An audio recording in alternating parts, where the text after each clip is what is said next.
Until recently, I lived with my parents in a private house just outside the city. They'd always been strict, hard to please, the kind of people who made guests feel unwelcome. We almost never had visitors. The only friend they ever tolerated, even slightly, was Leoka.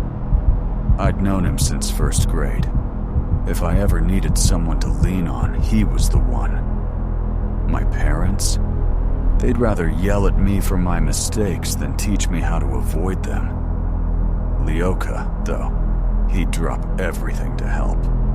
He had way more life experience than I did. Started working at 14 after his dad vanished. Still found time to chase girls. I envied him, sure, but not bitterly. I was genuinely happy for his wins. Life had only screwed him in one way. His mom was a drunk, blew half her pension on vodka, spent the other half feeding him. But even then, he had something I never did as a kid. Freedom. A year after he turned 18, that freedom stuck. The apartment he inherited, all his. A week ago, he came over in the evening. My parents were at the theater. We had the house to ourselves for 3 hours. No parties. We weren't stupid. And throwing one at Leoka's place made no sense. I was 19, and my dad still wouldn't let me sleep anywhere but under his roof. So when Leoka pitched the idea, buy a cheap-ass apartment on the edge of town, I was all in. My parents weren't stingy with allowance, and I saved most of it.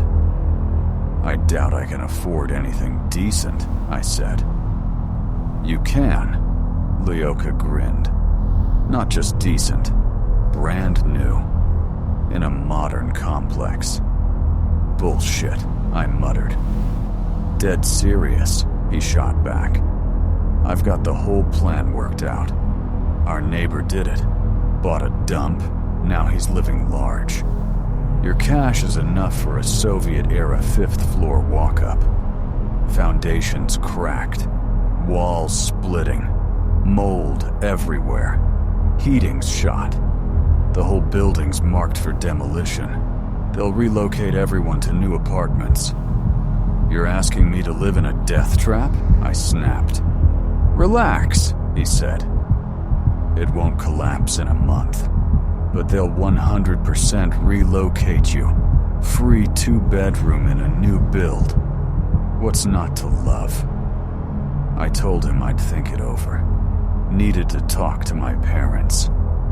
Mentally prep myself if they said yes. The conversation dragged. I threw out every argument I could think of. Explained Leoka's scheme 6 times. Eventually, Mom caved. Dad followed, mostly to get me off his back. Didn't matter. I was ecstatic. Next day, I met Leoka. He showed me the listing he'd found online, priced just under what I'd saved. The seller? A chill guy, a little older than us. The apartment came from his grandma, someone he never knew. 0 emotional attachment. Listed it the day he inherited it. 4th floor. Iron door stood out against peeling graffiti-tagged walls. Inside, worse. Smelled like wet cats and old regrets. Wallpaper curled off in sheets. One flickering bulb in the hallway. Kitchen window cracked at the corner. Lucky it was summer, or I'd have frozen to death in 2 weeks. Big room had a balcony, an ancient TV, and a couch. The couch his grandma died on. We covered it with a sheet right away. Not superstitious, but no one wants to sit where someone took their last breath. Second room. Wardrobe, bed, nightstand. Living the dream, Leoka smirked. Maybe I'll crash at your place, I asked. The apartment's in my name. I'll get relocated either way. Leoka hesitated. Thing is, I'm not alone anymore. Remember Liska from the parallel track? Message received. I'd be living here. At least it had running water. The iron door felt like armor against the outside world. Going back to my parents' house? Not an option. Couldn't face my dad's disappointed stare, like he'd raised a kid too soft for real life. That evening, we moved my stuff in. Leoka left. Dinner? Tap water. Decided to hit the store. The nearest one was a hike, isolated from the rest of the block. By the time I got back, streetlights were on. Saw a silhouette near my entrance.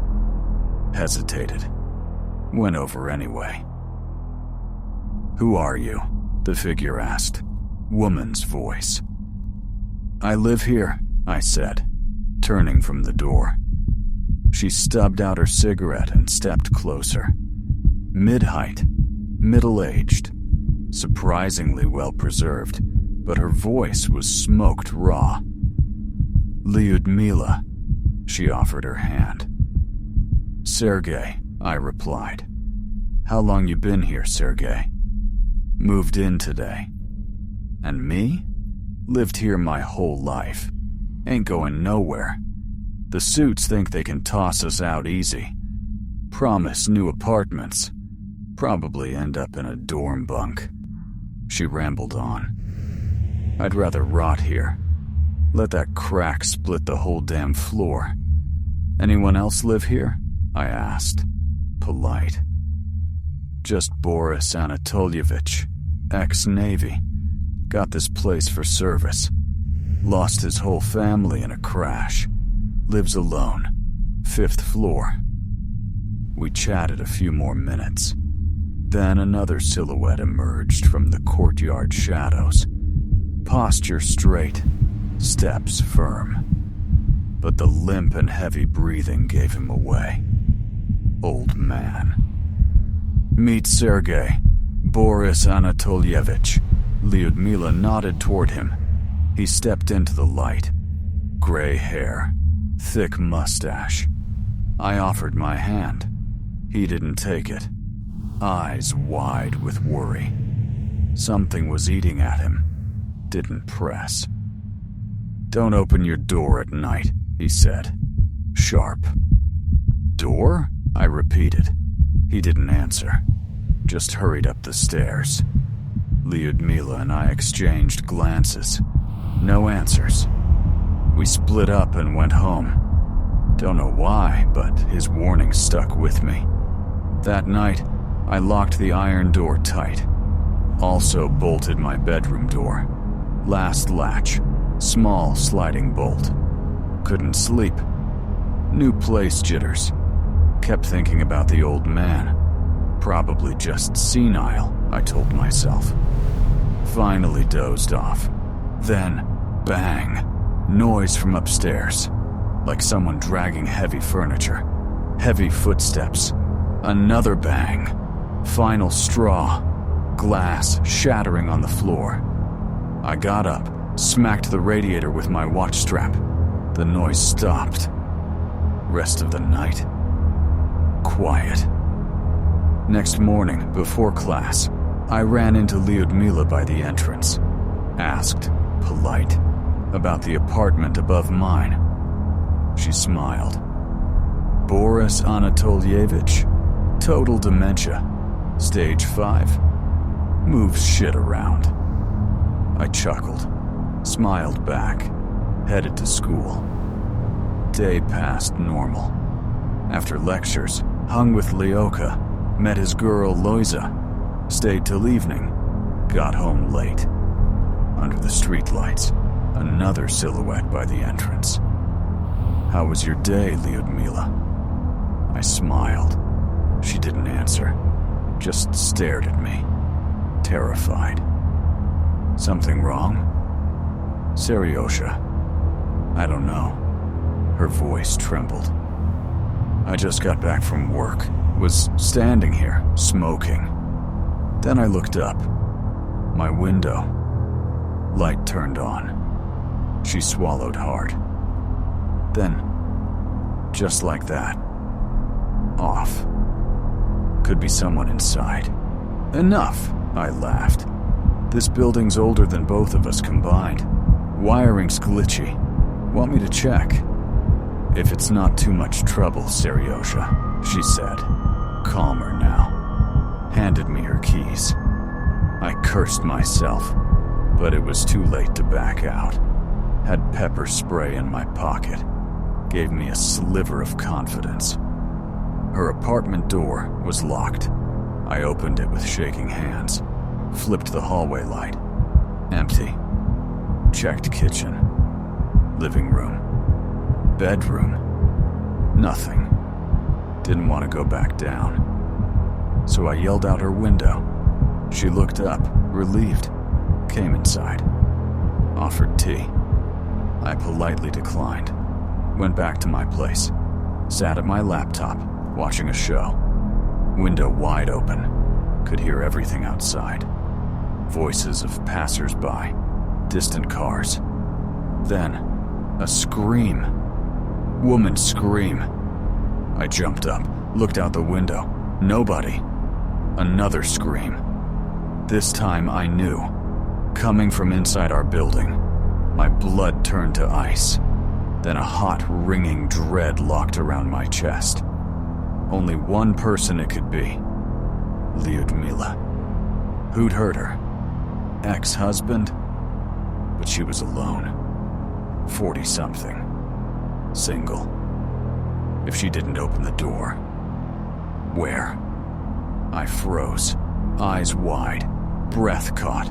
I hadn't checked the bathroom. The thought slammed into my skull and stuck. Paralysis broke. I grabbed my phone, hid behind the curtain. Needed to see who walked out of the entrance. Might have to ID them for the cops. Dispatcher said backup was en route. 10 minutes out. In that time, no one left the building. 3 cops rushed in. 1 stayed outside. I waved, gave him the apartment number. They knocked. 2 detectives. Took my statement. Then asked me to come inside. Lyudmila lay in the bathtub. Blood trail from the tub to the kitchen window. Maybe she tried to scream for help. Or escape. No visible wounds. Blood pooled from her mouth. Fingernails broken. Like she'd clawed at something before she died. Cops said the door had to be forced. Meaning the killer had access. Detectives' theory. Killer escaped through the attic, out the back door, opposite side of the building, facing the woods. Couldn't sleep alone. Called Lyoka. He came, reluctantly.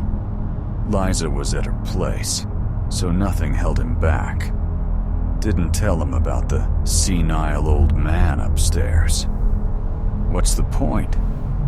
Cops would haul him in for questioning, and he'd just shuffle furniture in front of them. Night passed like always. Around 4 a.m., familiar thuds. Then a whisper. Then glass smashing against the wall. Heavy stomping, like the old man was jumping in place. 5 minutes later, silence. I slept. Morning. Lyoka complained. You made me sleep on the damn floor. Gonna wreck my back. Couldn't sleep anyway. Some old dude upstairs kept ripping floorboards out with his jumping. You heard it too. I grinned. That's my upstairs neighbor, senile grandpa. Upstairs? So you've got a psycho grandpa living above you, and you dragged me here in the middle of the night to climb dark stairs? What if he killed that woman? I flinched. Images flooded my head. Him creeping down, unlocking her door, hiding in the bathroom, Waiting till she came home alone after work, decided to shower. "Cut it out," I said. "The guy can barely breathe. Murder? No way." Day flew by. Only 2 classes. Got home early. Went to Lyudmila's apartment. Met her brother in the hallway. Asked about her family. He said she never had one. Never got lucky in life. He lived in another city. Only came for the funeral. Spent the rest of the day home. Watched shows. Bad mood. Slept late. Night. Noise again. Louder this time. Jumping harder. Like trying to punch through the floor with his feet. Barely slept. Woke up early. Leoka's words wouldn't leave my head. Could the old man really do something like that? Finally, I called the cops. Backup arrived an hour later. They chewed me out. Why didn't I mention all residents sooner? Even threaten charges. When I told them about the old man and my suspicions, the detective decided to question him immediately. Told me to come along. Knocked on Boris's door. Long time. No answer. Detective ordered the door broken down. It was wooden. Gave way easy. Inside, immaculate. Portraits of Boris Anatolyevich and his family on the walls. No sign of the old man himself. Bedroom door closed. Detective knocked. Silence. Ordered it broken too. Last barrier flew off its hinges. We stepped in. Boris Anatolyevich, pale, bald, skeletal, sat in a chair facing a giant mirror. His gray hair scattered on the floor, ripped out, or he ripped it himself. Glass shards everywhere. His eyes, smeared with blood, wide open, staring at the reflection of the door in the mirror. Staring right at us.